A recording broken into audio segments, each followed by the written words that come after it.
Hello everyone. Today we are continuing along with Science 2, chapter number 3, that is Life Processes in Living Organisms, part 2. आज का हमारा topic है asexual reproduction in multicellular organisms. हमारे previous video में हमने देखा था कि how asexual reproduction occurs in unicellular organisms. So first we are looking at a technique which is called as fragmentation. Fragmentation जैसे नाम में ही आ गया है कि इसमें fragments बनने वाले हैं. Now this technique occurs in Spirogyra. Spirogyra ये ऐसा organism है जो water as well as some nutrients के basis पे grow करता है. It means that if some amount of water along with some amount of nutrient it's available, then the Spirogyra will start growing. You can see in the upper part a longer version of Spirogyra is seen. इसे हम लोग filament कहेंगे. जो ऊपर वाला हिस्सा है जहाँ पे हमें एक लॉन्ग वर्जन Spirogyra का दिख रहा है उसे हम लोग कहेंगे filament. Now this is the filament. और जैसे हमने कहा कि ये फिलामेंट कब ग्रो होता है, जब भी उसके पास प्लेंटी ऑफ वाटर मिलेगा और उस वाटर में कुछ न्यूट्रिएंट्स मिल जाएंगे. सो ये काफ़ी तेज़ी से काफ़ी स्पीड से ग्रो होते हैं. And when this Spirogyra grows, इसका जब ये फिलामेंट ग्रो हो जाएगा, so after the certain stage, एक सर्टन स्टेज के बाद ये ब्रेक हो जाएगा. ये अपने आप को दो हिस्सों में डिवाइड कर लेगा और ये जो दो हिस्से आपको नीचे वाले पार्ट में दिख रहे हैं, those are called as fragments. उसे हम लोग फ्रैगमेंट्स कहेंगे. अब ये जो दो छोटे फ्रैगमेंट्स बन गए हैं, ये फिर से वाटर और न्यूट्रिएंट्स पे डिपेंडेंट रहेंगे. वाटर को कंज्यूम करेंगे, उसके अंदर के न्यूट्रिएंट्स को कंज्यूम करेंगे एंड फिर से ये बढ़ जाएंगे. So when they will grow again this fragments will convert into filaments. Filaments will further break down और उनमें से फिर से फ्रैगमेंट्स बनेंगे. So this is a ongoing process and this technique is called as fragmentation. Since only single parent is involve, यहाँ पे सिर्फ single parent involve है Spirogyra का, hence it is referred to as asexual reproduction technique.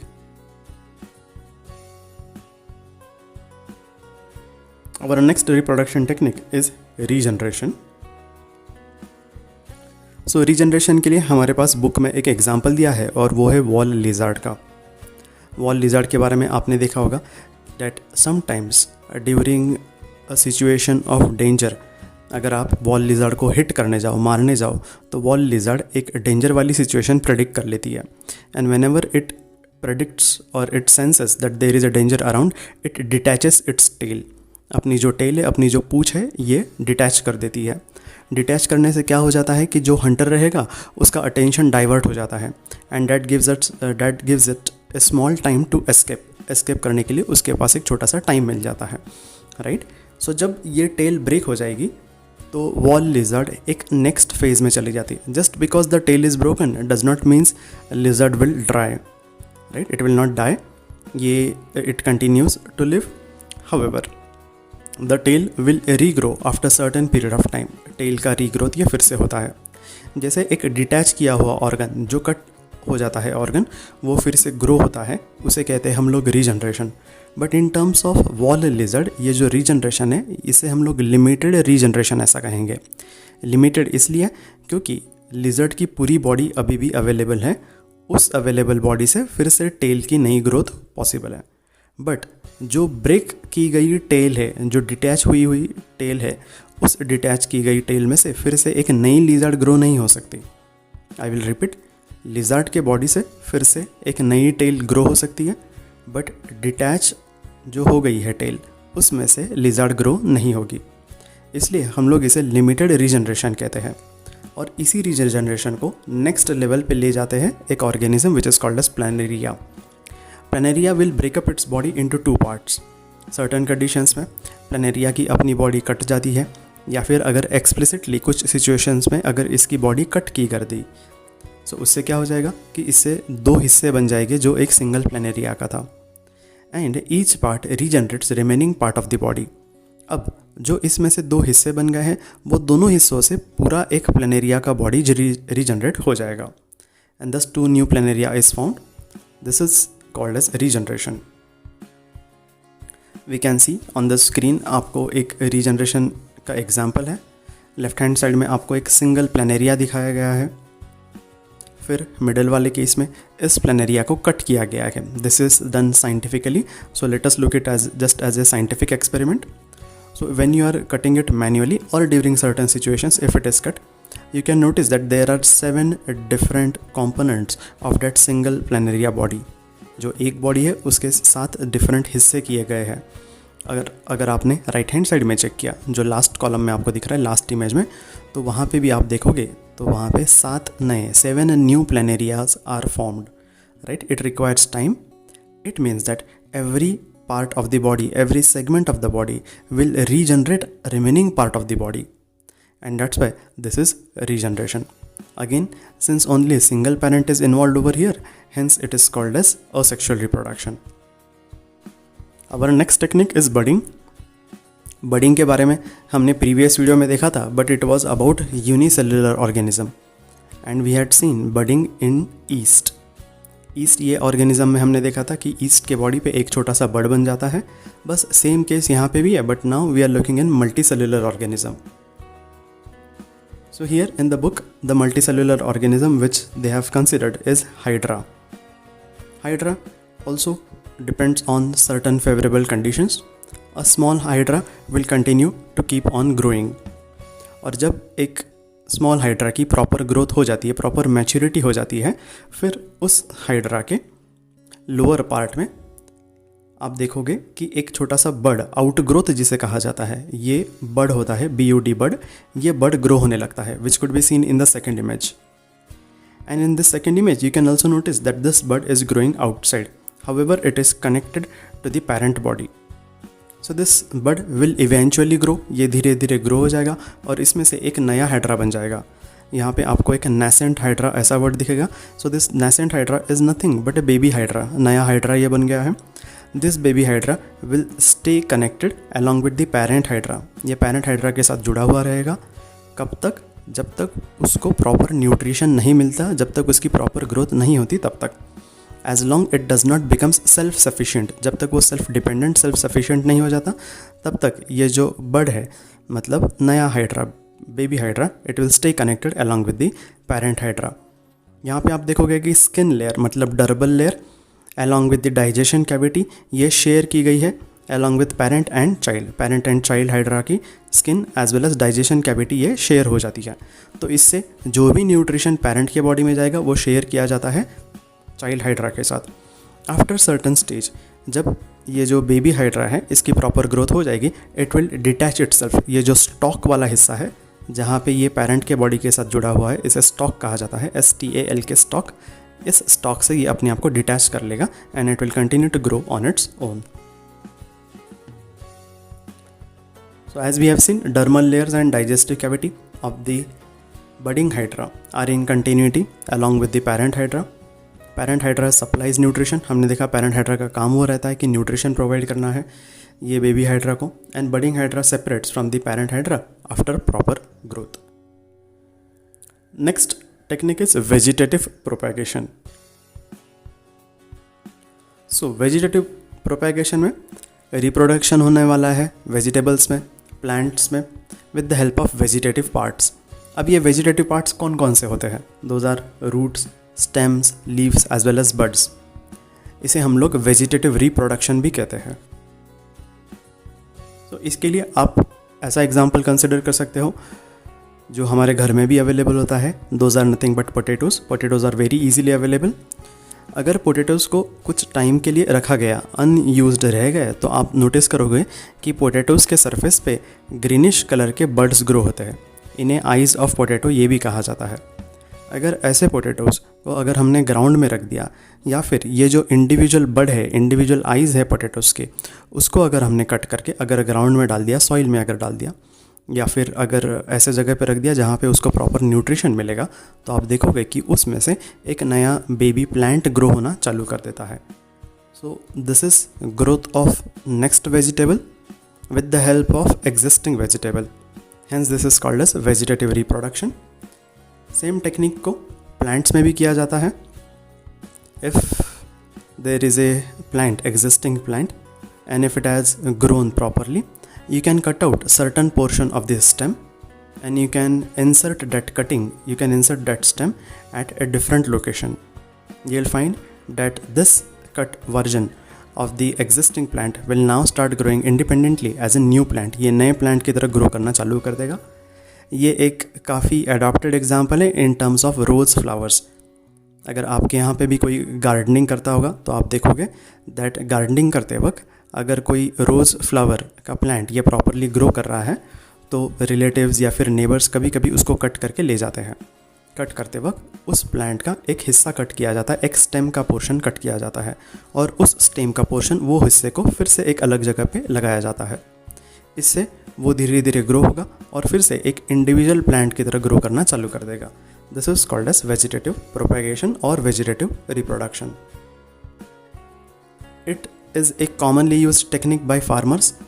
जैसे हमने देखा कि potatoes की ग्रोथ के लिए ये कॉमनली यूज टेक्निक है, स्वीट पोटैटोज़ के लिए भी यूज़ किया जाता है. And there are certain examples where bryophyllum जैसे लीव्स इनको भी यूज़ किया जाता है.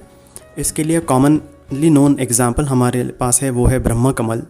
जब ब्रह्मा कमल को प्लांट को फिर से एक बार यूज़ किया जाता है तो आप देखोगे कि उसके लीफ को एक पॉट में या फिर ग्राउंड में लगाया जाता है. तो उस लीफ में से ही फिर से एक नया स्टेम और उस स्टेम पे फिर एक नया फ्लावर ये आने लगता है. So this is a well known technique of vegetative propagation. Our next technique is spore formation. Now fungi like mucor नाम का एक फंगस होता है. इसकी फिलामेंटस बॉडी होती है. फिलामेंट्स के बारे में हम डायग्राम में डिस्कस करेंगे. और इनके ऊपर आप स्पोरेंजिया नोटिस करोगे. स्पोरेंजिया ये एक बॉल जैसा स्ट्रक्चर होता है. Once the spores are formed sporangia burst. ये स्पोरेंजिया के अंदर छोटे छोटे स्पोर्स बन जाते हैं. ये स्पोर्स की प्रॉपर ग्रोथ हो गई, फॉर्म हो गई, तो ये स्पोरेंजिया धीरे धीरे बढ़ता है. बलून जैसा एक छोटा सा स्ट्रक्चर होता रहता है. And after certain time this sporangia will burst. और जब ये स्पोरेंजिया बस्ट हो जाता है तो उसके अंदर के जो छोटे छोटे स्पोर्स है वो एयर में रिलीज़ किए जाते हैं. देयर आर वेरियस वेक्टर्स जो ये स्पोर्स को कैरी करते हैं. वेक्टर्स को हम लोग कैरियर्स कहेंगे. वेक्टर्स का एग्जाम्पल है एयर, विंड, वाटर एक्सेट्रा. ये सब टाइनी स्पोर्स को कैरी करते हैं और इनको दूसरे प्लेस पे रीलोकेट कर देते हैं. ये स्पोर्स को अगर कोई मॉइस्ट लैंड मिल जाए या फिर मॉइस्ट एंड वार्म प्लेस मिल जाए तो ये वहाँ पे जर्मिनेट करना चालू कर देते हैं. इट मीन्स कि एक नई कॉलोनी इसमें से फॉर्म हो जाएगी. इसका एक वेल नोन एग्जाम्पल है ब्रेड. अगर ब्रेड कभी कभी अनयूटिलाइज हो जाता है तो आप देखोगे कि ब्रेड की सरफेस पे ग्रीनिश कलर की ये लेयर तैयार हो जाती है. ये ग्रीनिश कलर के लेयर को अगर हमने माइक्रोस्कोप के अंदर देखा तो हमें ये राइट हैंड साइड वाली डायग्राम जैसे स्ट्रक्चर दिख जाएगा. So those are nothing but mucor. जैसे हमने कहा कि एक फंगस होता है, फंगस स्प्रेड होता है एक लोकेशन से दूसरे लोकेशन में, और उसके लिए अंदर क्या होता है तो ये स्पोरेंजियम की डायग्राम यहाँ पे एक्सप्लेन की गई है. आप देख सकते हो कि ऊपर बलून जैसा स्ट्रक्चर है जिसे हम लोग स्पोरेंजियम कहते हैं. उसके अंदर छोटे छोटे स्पोर्स प्रेजेंट है. नीचे आप देख सकते हो राइजॉइड लिखा है. राइजॉइड के बारे में हमने 9th में पढ़ा है. Those are nothing but false root. ये रूट लाइक स्ट्रक्चर होता है बट ये फॉल्स रूट लाइक स्ट्रक्चर होता है which are present in this type of funguses. So अभी तक हमने देखा कि how asexual reproduction techniques work. Asexual reproduction को हमने 2 कैटेगरी में डिवाइड कर दिया था, unicellular as well as multicellular organisms. And now we are moving on to next part, that is sexual reproduction. Sexual reproduction will be divided into 2 different phases. One is gamete formation and another is fertilization. Sexual reproduction is going to occur with the help of 2 germ cells. यहाँ पे 2 germ cells की ज़रूरत होती है. Germ cells are also known as reproductive cells, also known as sex cells. तो जब ये reproductive cells मतलब germ cells available होंगे from 2 different parent A as well as parent B, इनके यूनियन से, इनके कॉम्बिनेशन से ये सेक्सुअल रिप्रोडक्शन होता है. So these germ cells are also known as gametes. हमने देखा था कि गैमेट्स ये मियोसिस के टेक्निक से फॉर्म होता है. Gametes are formed by meiosis. In the meiosis chromosome number is reduce to half. जो 2n नंबर के क्रोमोजोम्स रहेंगे उनको डिवाइड किया जाएगा, जिसको रिडक्शन भी कहा जाता है. और रिडक्शन करने के बाद 2n में से हमें सिर्फ n मिलेगा. It means n number of chromosomes from parent A, n number of chromosomes from parent B, और n जब ये 2 n जुड़ जाएंगे इससे फिर से बन जाएंगे 2n। फॉर एग्जाम्पल अगर हमने ह्यूमन बींग्स का कंसिडर किया तो 46 number of chromosomes totally available होते हैं। इसका अगर हमने हाफ रिड्यूस कर दिया तो ये हो जाएंगे 23। So 23 chromosomes will be contributed by parent A, 23 chromosomes will be contributed by parent B, and 23 + 23 इनका यूनियन जब हो जाएगा तो फिर से नए चाइल्ड के पास जो न्यू बेबी फॉर्म होने वाला है उसके पास फिर से 46 क्रोमोसोम्स ये पास ऑन हो जाएंगे। Is reduce to half since यहाँ पे 46 क्रोमोसोम्स का हाफ किया गया है तो ये जो 23 क्रोमोसोम्स बन गए इनको हम लोग कहेंगे gametes. Hence these are referred to as haploid gametes क्योंकि ये हाफ है इसलिए। सो फर्स्ट फेज में गैमेट फॉर्मेशन होगा। On the screen you can notice कि ये पूरा एक सेक्सुअल रिप्रोडक्शन का ओवरव्यू दिया गया है in plants as well as animals. Plants के पाथ में आप देखोगे सो पैरेंट मेल पैरेंट जो है ये पोलन ग्रेन कंट्रीब्यूट करेगा जिसमें पोलन न्यूक्लियस होता है। Female parent will contribute egg cell. So these two are called as haploid gametes. इनके यूनियन से एक नया न्यूक्लियाई बन जाएगा, न्यूक्लियाई कॉम्बिनेशन हो जाएगा। देयर आफ्टर एक न्यूक्लियस एक बार फॉर्म हो गया तो वो मल्टीपल टाइम्स डिवाइड करेगा जो हम लोग सेल डिवीजन देखते हैं। सिंस अभी एक ही सेल मल्टीपल टाइम्स डिवाइड होगा इसलिए हम लोग इसे माइटोसिस कहेंगे। एंड फाइनली आप देखोगे कि एम्ब्रायो फॉर्म हो जाएगा। Same thing is occurring in terms of animals. Animals में male parent will contribute sperm cell, female parent will contribute ovum cell मतलब एग सेल, और फिर से न्यूक्लियाई कंबाइन हो जाएगा। सो जब एक न्यूक्लियस बन जाता है वो मल्टीपल टाइम्स डिवाइड करेगा जिसे हम लोग सेल डिवीजन के टेक्निक में देखेंगे। Once again mitosis and finally embryo is formed. ऊपर वाले फेज़ में एंड नीचे वाले फेज़ में आप देखोगे कि ऊपर प्लांट का एम्ब्रायो बन गया है और नीचे एक एनिमल का एम्ब्रायो बन गया है। एम्ब्रायो ये एक स्मॉल वर्जन होता है जिसमें से उस ऑर्गेनिज्म की पूरी ग्रोथ होने वाली है। सो ये ओवरव्यू देखने के बाद जो गैमेट फॉर्मेशन है उस टेक्निक में एक्चुअल क्या होता है ये हम लोग देखेंगे। लेफ्ट हैंड साइड में आप प्लांट्स देख रहे हो। सो प्लांट्स का गैमेट कैसे फॉर्म होगा। ऊपर आप देख रहे हो पोलन न्यूक्लियस एंड नीचे आप देख रहे हो egg cell. So this pollen nucleus will carry half genetic material from parent A, egg cell will carry half genetic material from parent B. So these are nothing but gametes. Similarly, in terms of animals, sperm cells are going to carry half genetic material from male parent. Ovum, that is egg cell, will carry half genetic material from parent B, that is female parent. And these are nothing but gamete formation. Gamete formation के लिए meiosis technique का use होता है जो हमने previous chapter में देखा है। After gamete formation, the next technique which happens is called as fertilization. Next phase जो है ये fertilization है। सो फर्टिलाइजेशन में जो हैप्लॉइड गैमेट पैरेंट ए ने कंट्रीब्यूट किया, हैप्लॉइड गैमेट जो पैरेंट बी ने कंबाइन किया जो कंट्रीब्यूट किया, इन दोनों का यूनियन होने वाला है, कॉम्बिनेशन होने वाला है। और जब दो हैप्लॉइड जुड़ जाएंगे, कंबाइन हो जाएंगे, इनमें से एक सिंगल डाइप्लॉइड बनेगा। This will be called as diploid and this product which is formed due to combination of haploid gametes is called as zygote. Collectively it is referred to as a diploid zygote. So a diploid zygote is formed in this process by union, मतलब combination of haploid male as well as female gametes. अब ये zygote डाइगोट multiple times अपने आप को divide करेगा। Since ये एक ही cell अपने आप को डिवाइड करता है इसलिए ये टेक्निक को माइटोसिस कहेंगे हम लोग। And after multiple division of that single cell, of that single zygote, you will see that an embryo is formed. इसमें से एक एम्ब्रायो बन जाएगा। The embryo develops to form a new individual, और इस एम्ब्रायो की फर्दर ग्रोथ होने के बाद इसमें से एक नया इंडिविजुअल बन जाएगा। So this is again a visual representation of that technique. On left hand side you can see a gamete which is having a bluish shade, and right hand side you can see a gamete which is having little bit different shade of purple. और ये दोनों का union हो जाता है। This indicates difference in colour indicates that they are belonging to two different parents.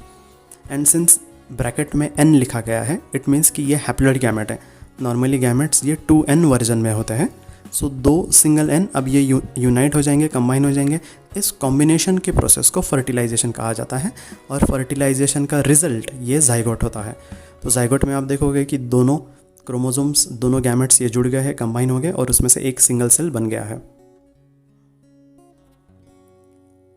And this is once again a detailed explanation कि process of fusion of male gametes and female gametes is called as fertilization. Fertilization में male के gametes and female के gametes इनका combination होगा result of fusion is called a cell called as zygote. और जब ये दो जेनेटिक मटेरियल कंबाइन हो जाएंगे, यूनाइट हो जाएंगे, उसमें से जो एक सिंगल सेल बनेगा उसे कहेंगे हम लोग जाइगोट। Zygote cell multiplies. अब ये जो सिंगल जाइगोट सेल बन गया है ये मल्टीपल टाइम्स डिवाइड होगा और उसमें से जो एक नया स्ट्रक्चर फॉर्म होता है उसे हम लोग कहेंगे एम्ब्रायो।